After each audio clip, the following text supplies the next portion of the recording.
కీర్తనల గ్రంథం 136 23, 24, 25 వచనంలో, it is he who remembered us in our low estate and rescued us from our foes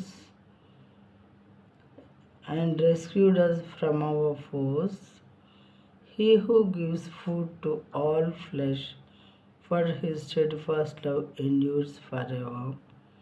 మనము దీనదశలో ఉన్నప్పుడు ఆయన మనలను జ్ఞాపకం చేసుకొనెను, మన శత్రువుల చేతిలో నుండి మనలను విడిపించెను. సమస్త జీవులకును ఆయన ఆహారం ఇచ్చుచున్నాడు, ఆయన కృప నిరంతరముండును. సమస్త జీవులకు ఆయన ఆహారం ఇచ్చుచున్నాడు. ఈ వాక్యం ఎంతైనా నిజమైంది ప్రియమైన వాళ్ళరా. దేవుని బైబిల్లో ఉన్నటువంటి ప్రతి వాక్యం కూడా ఎంతో వాస్తవమైనవి. సమస్త జీవులకు ఆయన ఆహారాన్ని ఇవ్వకపోతే మనకి ఎంత డబ్బున్నా, ఎన్ని సోర్సెస్ ఉన్నా మనం దాన్ని సంపాదించుకోలేము.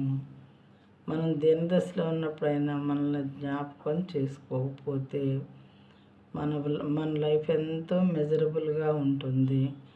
మన శత్రువుల చేతిలో నుండి దేవుడు మనల్ని విడిపించకపోతే మనము అనేక శ్రమలకు గురయ్యే వాళ్ళంగా ఉంటాము.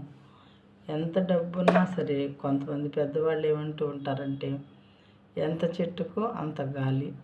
మన దగ్గర ఎన్ని డబ్బులు ఉన్నా కానీ ఒకవేళ ఆరోగ్య సమస్యలు ఉండొచ్చు. మన చుట్టూ ఇంటి నిండా ధనం, నిధులు, డబ్బులు కట్టలు మన చుట్టూ, బెడ్ చుట్టూ, ఇంటి చుట్టూ, మన గదుల నిండా ఉండొచ్చు. కానీ తినటానికి ఒకే ఒక్క ముద్ద ఆహారం కూడా లోపలికి వెళ్ళనటువంటి ఆరోగ్యాలు ఉంటాయి కొంతమందికి. ఉపయోగం ఏమైనా ఉన్నదా? ఏమీ లేదు.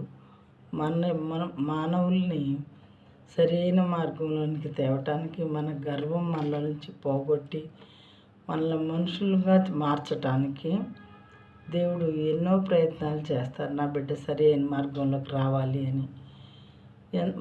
మన ముందు దేవుడు స్వతంత్రాన్ని ఉంచారు. చెడు మంచి రెండూ పెట్టాడు. మంచి చేసి దేవుని బిడ్డలుగా ఉండండి అన్నారు, కానీ చెడు ఎక్కువ చేసేవాళ్ళుగా ఉంటున్నారు. మంచి చేసేవాళ్ళు చాలా తక్కువగా ఉంటున్నారు. అయితే ప్రతి విషయంలో దేవుడు మనకు సహకారిగా ఉండకపోతే మానవులమైన మనము ఈ లోకంలో మనుగడ సాగించలేము, సంతోషంగా బ్రతకలేము ప్రియమైన వాళ్ళారా. ఎంత చెట్టుకు అంత గాలి, ఎంత డబ్బు, ఆస్తి, అంతస్తులుంటే అన్ని బాధలు, అన్ని కష్టాలు, అంత మనశ్శాంతి లేనితనము ఉంటాయన్నమాట.